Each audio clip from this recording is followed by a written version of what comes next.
All right. So today I want to talk about automating the automatable. So if you're taking notes, automating the automatable. So automation is effectively what we're talking about. So remember, our big theme, our big topic today is going to revolve around scaling our business, whether you're trying to get from 5 transactions to 10 transactions, from 12 transactions to 24, from 50 to 100. This is when we start scaling our business.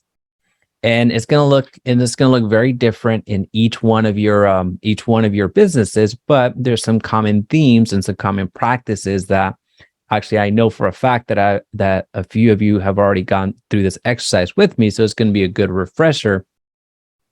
So we're going to get to it. So when I say automate the automatable, we're looking at ways to leverage our time, but not get to the point where we're actually hiring. Now, there's nothing wrong with hiring. What I'm trying to do is shoot the gap, because as entrepreneurs, we have to worry about cash flow or be very focused on cash flow. And sometimes we don't have enough to pay either an external party to do things for us, or hire an admin person, or hire somebody that can help us in our business. Whether you're looking to you're looking to hire somebody in person or virtually, we might not have that capital. But however, we do have resources that every single year that technology advances, things are going to get cheaper for you. You can automate certain things. I'll just give you one clear and quick example. This is something that every single agent, I firmly believe this, every single agent needs to have a Calendly account or something similar, where you invite people onto your calendar on your time, when you're ready, when you want. Right? So this is not only a lead generation tool for you, but it's also a time-saving tool for you. So every single one of you here knows that if you're trying to have a conversation with me, not that I'm any better or worse than anybody here, but if you're going to have a conversation with me, it is a Calendly link that you're going to get from me. Right. And I think everyone here can attest to that. So the reason I do that is because there are certain times throughout my week, throughout my month, throughout my day that I've opened up for, let's call it, the outside world, outside of my own internal things that I have going on. I have programmed those times that I know I'm going to be available for a dedicated conversation. This works the same with any of my businesses. That's what I do. So again, Can you pronounce that again? I'm sorry. You said cattle what? Calendly. Calendly. So Calendly, and don't take that as an endorsement. Thank you, Ashley.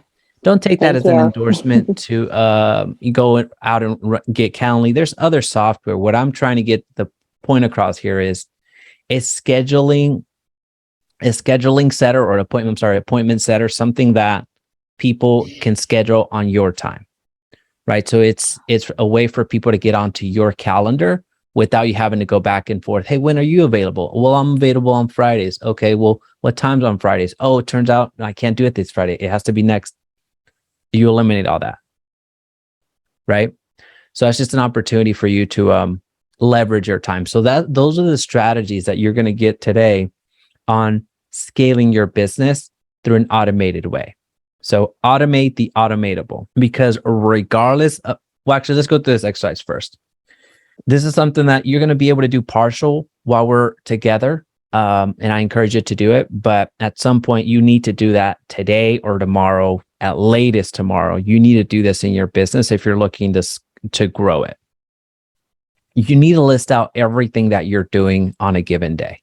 So that's your first assignment, if you will. We don't typically give assignments, but this is one that is very practical, very implementable, and something that's going to help you out in your business. You need to list out everything that you're doing today. Not everything that you wish you were doing. That's going to come secondary, but everything that you are doing today.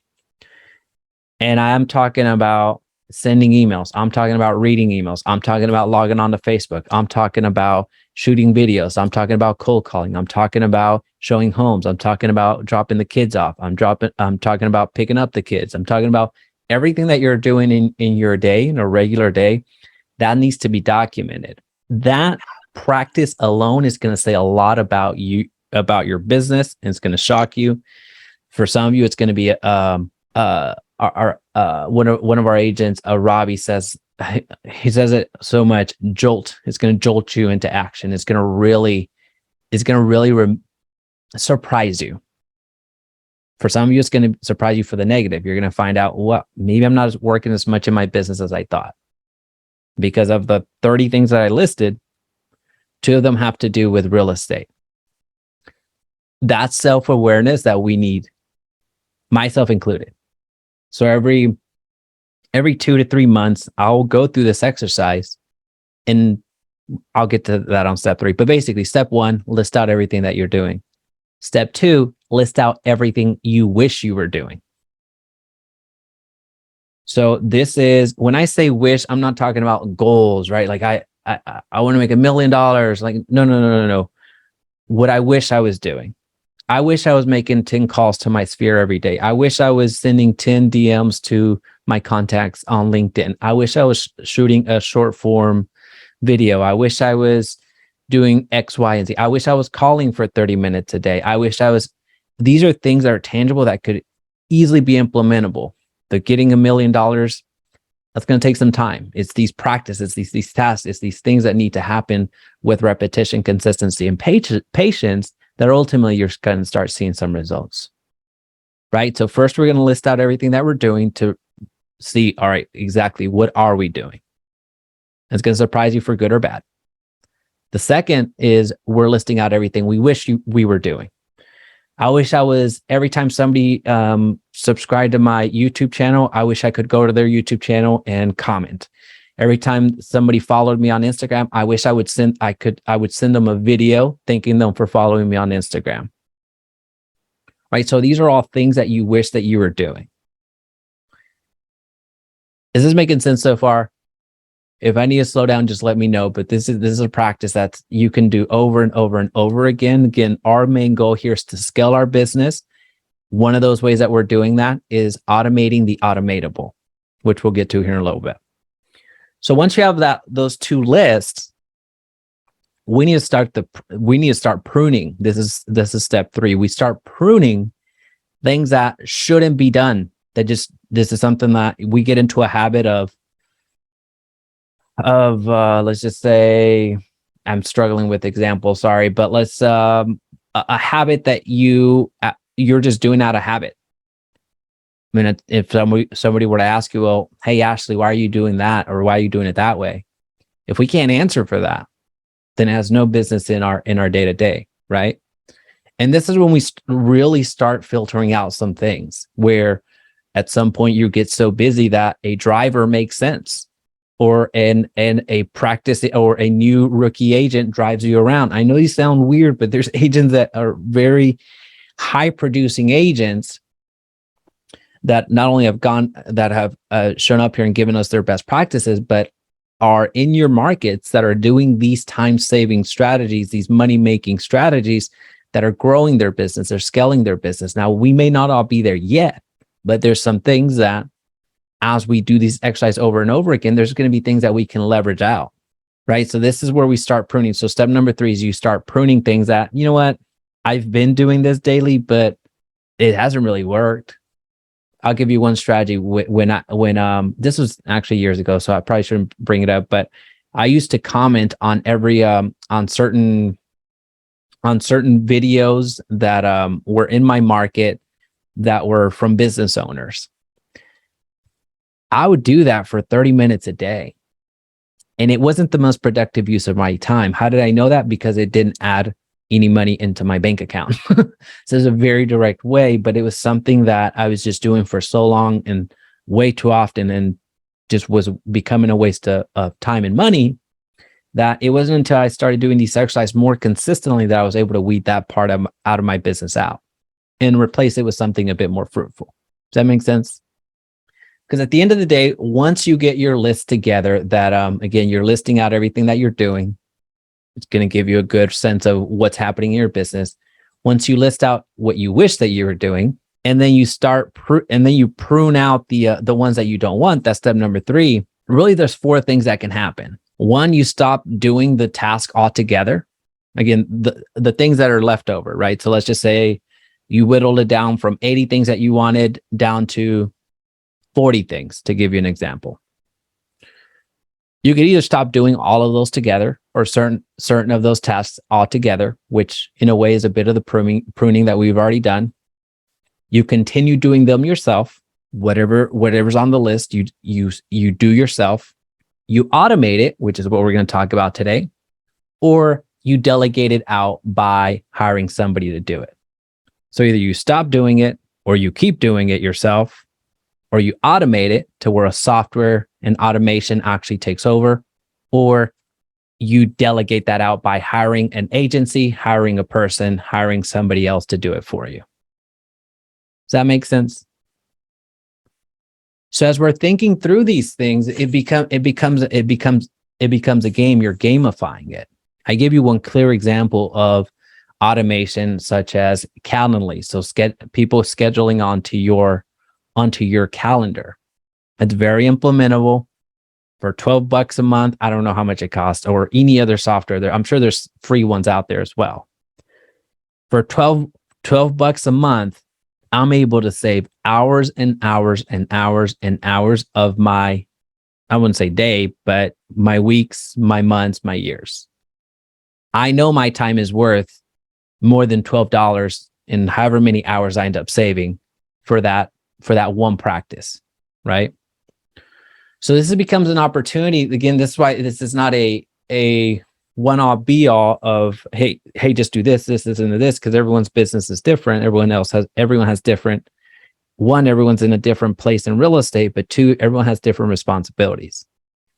So as you're going through this, you're able to guide yourself into solutions that make sense for you, right? If cooking has become a 3-hour commitment every single day, does HelloFresh make sense for you, where things are already prearranged, not pre-made, but there you get to create them yourself? Or does meal prep become more important to you, right? So we're looking at things like that each one of us might be spending too much time on social media. We might be spending too much time driving around. We might be spending too much time researching. We might be spending too much time posting all of our content on social media. Whatever that happens to be for you, your first outlet should be, do I need to keep doing this? For one, do I want to continue doing this? Or can I find someone, again, we're talking about automation. Can I find something to use to automate this? Or do I need to leverage this out? We'll talk about hiring here it'll be in our next scaling one. So in about 3 weeks, we'll talk about hiring, come to think of it. But here I want us to really more focus on the automation. Look for tools that are doing things for you. Buffer, it posts all your social media on different platforms. Again, this probably, I don't like really bringing up my software company, but here it makes sense. Agently. Does it make sense to have Agently schedule all of your posts for you that already has all of your templates pre-made? Does it make sense to have Agently write your listing descriptions using artificial intelligence? Endless opportunities, right? There's endless opportunities for you to leverage either artificial intelligence or somebody's system, somebody's software, somebody's whatever, that will really help us accelerate our business whatever way we want. Right. So if you're finding yourself spending too much time with CMAs, then either get better at them yourself or hire somebody to do them for you. Right. And I know it's counterculture to what you're probably been taught, that the CMAs all should be coming from you, but there's ways that you can leverage somebody else's effort. I'll give you one example. This is an automation, but to just give you an example, so you see it in real life, real practice. So some of you know that I make a good amount of content every single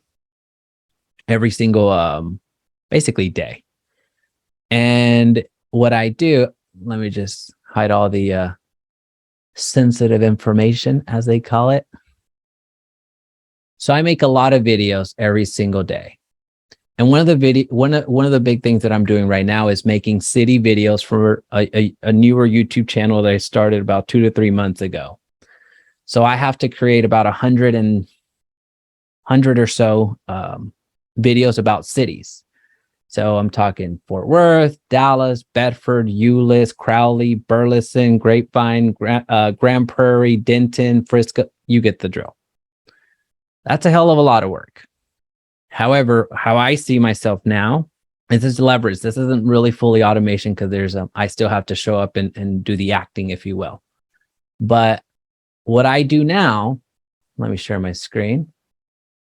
I show up for what's important for me that I cannot replace. I have to be in these videos. I could hire an actor, but that would be too expensive and it wouldn't build my brand. So what I do is I use leverage, right? So here, let's just say I was going to make this video. I can't see y'all. Let's just say I was going to make this video about Bedford, which I still need to make. No, have I made this video yet? No, not yet. So here, this is just a template that happens all of the time, that gets created all the time. And this preparation, actually, let me show you from beginning to end. Let's just say I wanted to make a video about Houston. This is running a little bit long, so my apologies. But let's just say I wanted to make a video about Houston. And these are just criteria that I have to input. Like, is it going to be a long video? So my editor knows, when do I want to publish it? Well, I want to publish it by Monday, so I have a good understanding. What's my thumbnail going to look like? I have my designers take over for that, so they'll see this and design it, whatever. But let's say I was going to make a video, a city video based off of the new template that I have. So I would just click there. And now I have my structure that I need to cover. So this is everything that I need to, all of the points that I need to hit for my video. However, there's still certain things here that I need to really research. So cue leverage, where again, this part is not automation, but just so you kind of see, one of our team members will come in here and find a image for the history of Bedford, find an image for what it's like to live in Bedford, find images that make sense. This is the prep work. The location, they'll go and do the Google screenshots. They'll set everything up. What I like to do. So I only had to do it once, and then I train them how to do it. And then one of my team members will come through and fill all this information. So here, the median home prices, so you see the difference on this Houston video. If I go down here, this is blank, right? But they've come through and they've set this up for me, right? So that's just an example. I'll shut up for now, but that's just an example of using a bit of leverage through automation, which is what Notion and that template that you saw automatically be created, and leveraged efforts from one of our team members. So in that case, again, we'll talk about hiring best practices and how to actually hire at scale in about 3 weeks. And when we talk about scaling there, but let's just give you an example of how we can get so much more done with so much less effort, I guess is the best way of saying that.